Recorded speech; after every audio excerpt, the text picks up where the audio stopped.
Nindigully Pub, which is where we're heading. So in half an hour's time we'll pull up there and see what they're doing, and hopefully tuck into some nice burger or something for lunch.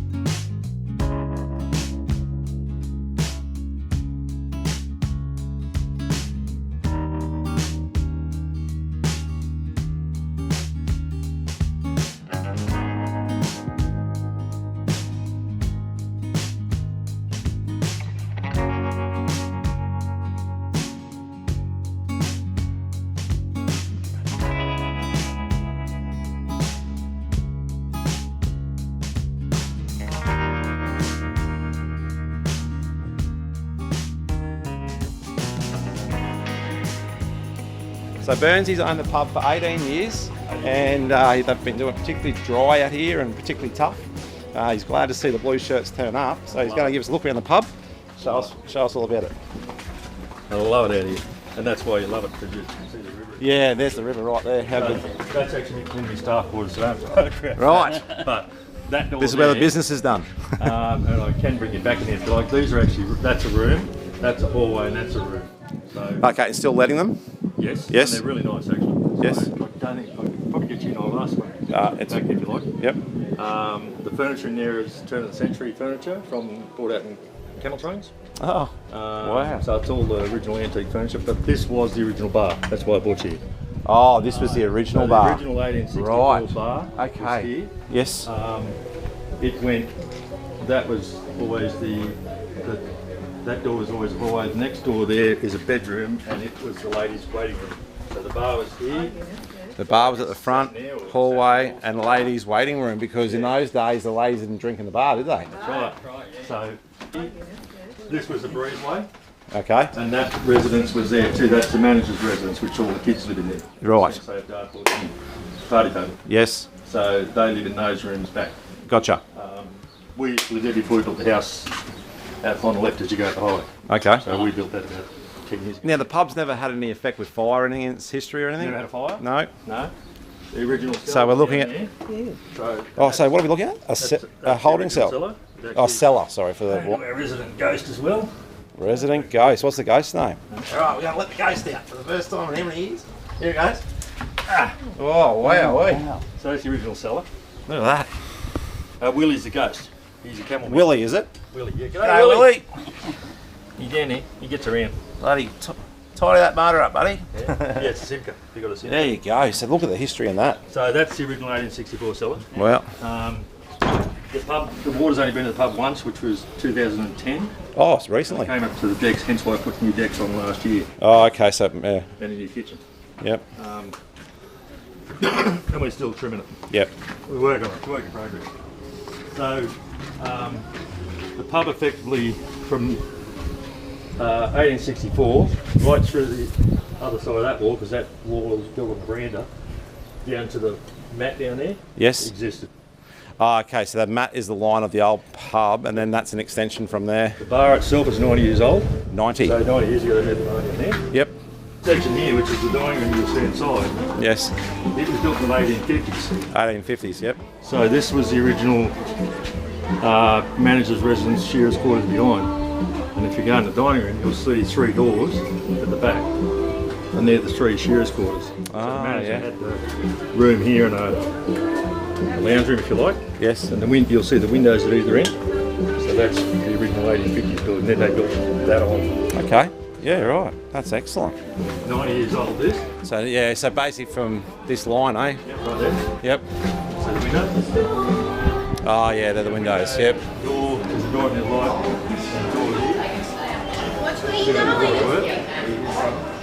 Oh, look at the old phone. And at the other end, there's a door behind that cabinet.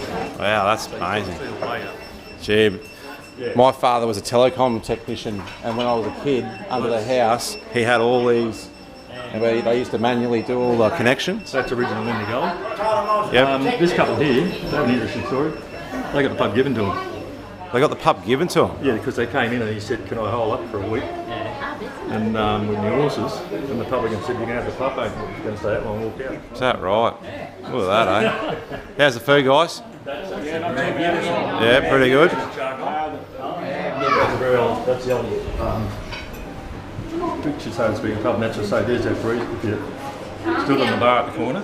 Oh, yes. Down there, manager's residence. Yes. Down here, you can't post through here, is the, to here, that is the kitchen, which is out the back. Has it been really relocated? There. So when you came across the bridge, which they tore down last year, sadly, you got the kitchen, and the blacksmiths in the kitchen and the pub. Yes. And between the pub and the store was the boarding house, you'd burn. Oh, right. So they lost it. Okay. Wow. The store's 100 years old. So this is the oldest section of the building, which is Where everyone's eating. It's almost, you think what's happened inside these walls? Yeah. Right? So this was an outstation for the Nindigully and Nindigullly. They had several names for it, but they don't know where the homestead was. It was probably 56 k's up near St George. Oh, okay. So this is an outstation. Yes. Yep. Yep. And the shearing sheds are way down the back of the radio grounds. Okay. They're all falling down. Yeah. Yep. They're still there. Yep. So if you drill any of this timber, it's all cypress, old place, including the house, it smells the same as the day it was born. Oh, So it holds it. it holds oil Yes. in it, Yes. and that's what keeps termites away. Oh, that's what keeps telling me this way. Yeah, Roger. Yeah, yeah. I mean, I've got one. So we're back to the original building. Yeah. This was the other side of where we were before. Oh, yes, that was. So then I could show you the rooms now. So then this was a breezeway, and Yes. they filled it in the showers. They filled in with showers. Yep. The shower this side, the shower that side, Okay. and the other end. Yep. So they basically filled it in. Oh, look at that furniture. That's a guest shower Look at that. for in-house guests. Excellent. They get better as we go. Sure. This one's got the old hospital beds in it. This is number one room.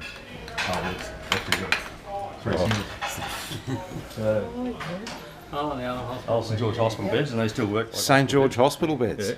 So they've been sitting here for the best part of 50 years. That's not because the food is. No, kidding. Look at that. Have a go at the history in this room. Yeah, these are all. By 1864, this all existed. That's beautiful, so there's a few mate. old ones around. Oh, you got, yeah. I like the way you perfume it. Smells nice, doesn't it? There you go. These are breezeways. Yeah, that's yes. They're all different. All hospital beds. So these are all singles. Paddy's has just got 5 single beds in modern bunks.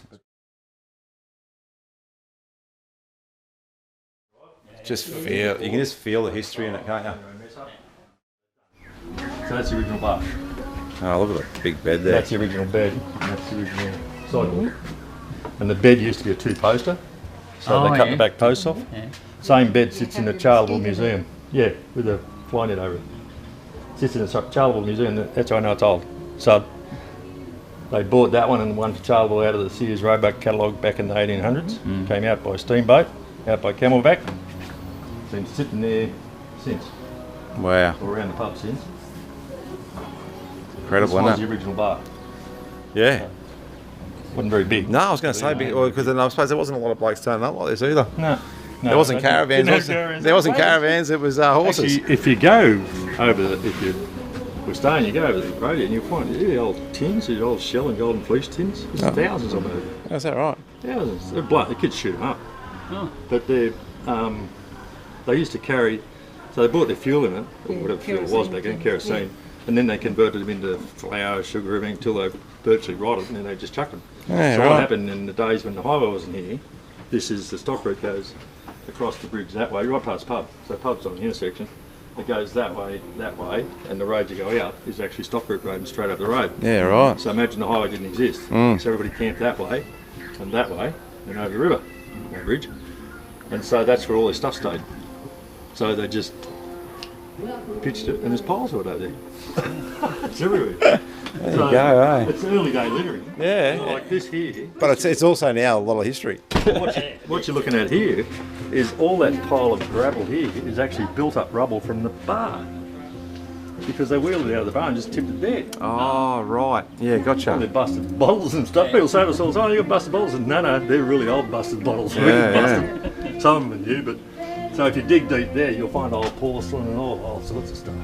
But so it's right on the riverbank here, which is a great spot. I noticed there's like maybe a sports centre or something there. Is it? yeah, that's the rodeo grounds. Rodeo grounds there. Yeah. And your dunnies are there. For What's their your public population in Nindigullly? At the moment, we're running at 8, I think. 8 to 10. 8 to 10 people. Yeah. Well, it's swollen a little bit today, hasn't it? Yeah, that's what Libby. Yeah, it's today. Yeah. But that's normally quite nicely mowed out there by the council. They can't get ahead of the game at the moment. Nah, it's growing too quickly. I sometimes get out quite used to it. But the river is beautiful. Yeah. And it's so peaceful down here. Ah, it's great. Yeah. Yeah. And it's actually amazingly high here. So I say 2010 was the biggest flood ever in the history of the bush, basically. And it was flooded from here to Birdsville. And that's the only reason it got flooded here. Because it usually goes that way. So it looks flat. It looks flat, but this is not flat. It's flat country, but it's not flat. This is actually a high point. In actual fact, I believe, check this one out, in geological terms, we're actually sitting on the edge of the inland sea because the sand dunes you can see behind us here, towards Woomba, and this is where the edge of the sea. So this is the highest point. So we're on the beach. So you're on the beach, yeah. We're on the beach.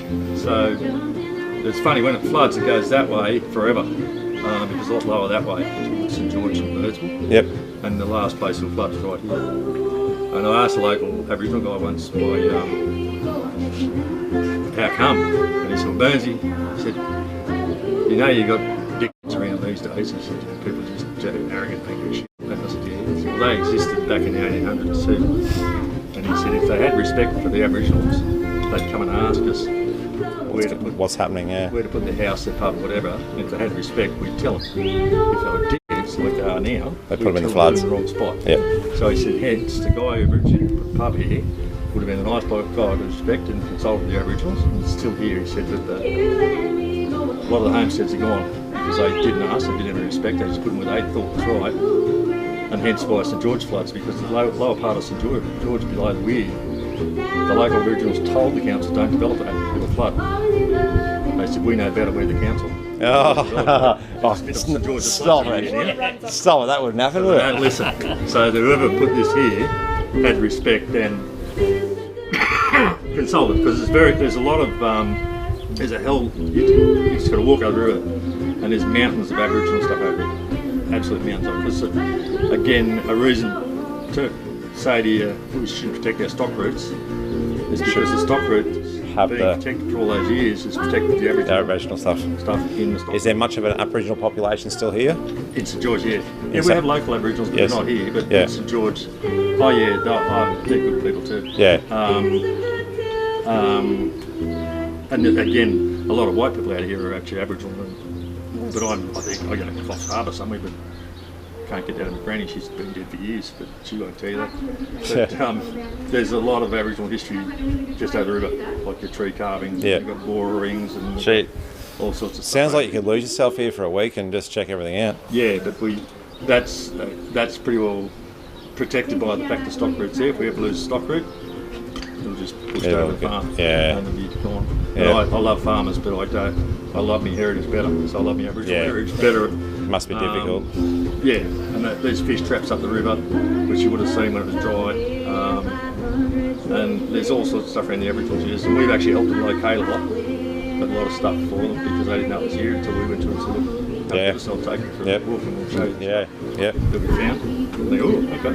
Yeah. So they've logged it, so it'll get protected. Good. But you'll find a lot of, on the stock routes, there's a lot of Aboriginal areas. If you camped up on the stock route sometime, have a look around. Just have a poke around. Yeah, check around. By the river, and you look hard, you'll see things. We probably forget, don't we, that there's been plenty of blokes before us that have walked these roads and routes, haven't they? It's all that thing you've got to look past, look at the map, and then go, hang on, stock route, Aboriginal trail, if you like. There's a lot of history on that trail, Aboriginal and Australian, but be careful what you're doing, but have a look. Yeah, just have a look. You won't get on the properties. And I mean, this is, as caravanners, especially if we're allowed to full-time travel, like some are. Like, you got to have it, don't you? Yeah, you do. I'm still working. I don't have that privilege yet, but this is why you go caravanning, isn't it? It's you come out, you discover this history, Yeah. and at the same time you're supporting these guys. So I think it's a win. It's a win-win. It's a win for the caravan. It's a win for the community. And we're desperately trying to keep the bush here because we recognise the government doesn't care, and that they wouldn't care less if the western side of the Great Dividing Range dropped off the planet. And all they had to worry about was the city. Yeah. It's cheaper for us. Yeah. Because we don't, it's the players we don't put much in, but I'm sure the farmers do all the time. They pay lots of taxes. But that's the worry. But then where would you have pulled up for a steak today? If they just forgot about you, that's right. where would you have pulled up for a steak today? You'd have to stop at the Great Dividing Range, and that's as far as you can go. That's it? In some towns it's actually getting that way. Yeah. Like Fallon's just had a rebirth because of the silos and the wombat. That's great. Yes. They were dying. They were all but dead. Cunnamulla, if you go in there, Here we are. Next. That's just, it's devastating. Because I got mates at Thargo, that's where I go for holidays. So Yeah. Thargo, funny, good drinkers. They Cunnamulla over the last 10 years has slowly just shop after shop, shut up, and they don't reopen, sadly, and they're losing heaps. And how do you rebirth a town like that? It's very difficult. Yeah. So what we've been saying out here is, hey, why don't you send your prisoners out here? Why don't you send your refugees out here? We don't mind.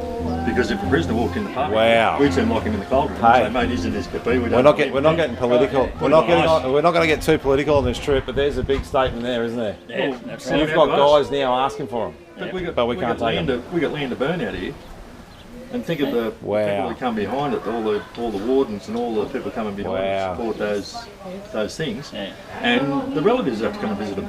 Yeah. That is massive. And that'd give the bush a lifeline, refugees and I think Byrnsie's just ticked a few boxes on how we can improve Australia. So your politicians. Right, well, I'm keen to get a feed. And so how good was the Nindigully Pub? Tell you what, it's just such a unique building and situation there. When you go into the country, they're just totally different people. We met Byrnsie was a champion. We just come across Byrnsie as we arrived, and he was more than happy to show us around. And he thanked us, a lot for turning up and supporting him. And ultimately, as he was saying, and as I reiterate, is unless we actually get in the vans and turn up, he doesn't get the benefit of that. So it was a really good pub, great steak sandwich for lunch, great facility there. He's saying that he can have up to 500 people on a rally they can cater for. They just put a new kitchen in and everything. So if you are in a group and you want to try an outback experience and you got 500 people, then he's definitely an option. And why not even rent one of the rooms if you've got friends in the area or someone who, those rooms are the original 1848 rooms, so it's just something special. But nonetheless, really enjoyed Nindigully Pub. Now we're heading into St George to pull up there and get together with everyone and find out how the day went. So off we go.